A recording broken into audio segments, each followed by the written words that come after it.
తుమ్మలగుంటలోని శ్రీ శక్తి చాముండేశ్వరి దేవి ఆలయంలో 34వ శరన్నవరాత్రి ఉత్సవాలు అంగరంగ వైభవంగా జరుగుతున్నాయి. ఉత్సవాలలో భాగంగా 3వ రోజు శుక్రవారం అమ్మవారు లక్ష్మీదేవి అలంకారంలో భక్తులకు దర్శనమిచ్చారు. ఆలయ ధర్మకర్త బిరుదాల భాస్కర్ రెడ్డి ఆధ్వర్యంలో భక్తులకు అన్నదానం చేశారు. అనంతరం ఆయన మీడియాతో మాట్లాడారు.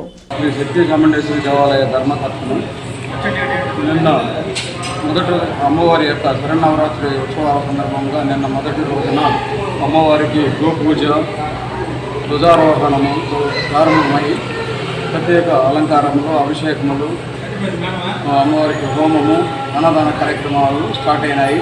నిన్నటి నుంచి 12వ తేదీ వరకు ఈ సంవత్సరం 10 రోజుల కార్యక్రమాలు జరుగుతున్నాయి. చాలా ప్రత్యేకంగా విశేషంగా జరుగుతున్నాయి.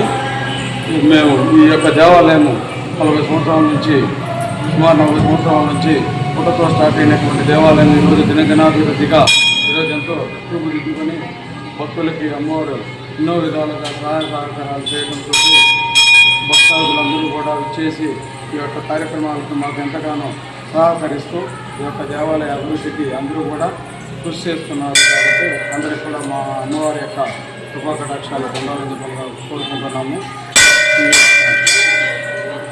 ఈ యొక్క కార్యక్రమాలు ఈ నెల అక్టోబర్ 12వ తేదీ వరకు జరుగుతాయి.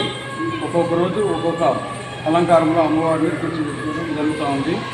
మొదటి రోజున బాల త్రిపుర సుందరి దేవి అలంకారంలో అమ్మవారు దర్శన భాగ్యం కల్పిస్తున్నారు. రెండవ రోజున లక్ష్మీదేవి అలంకారంలో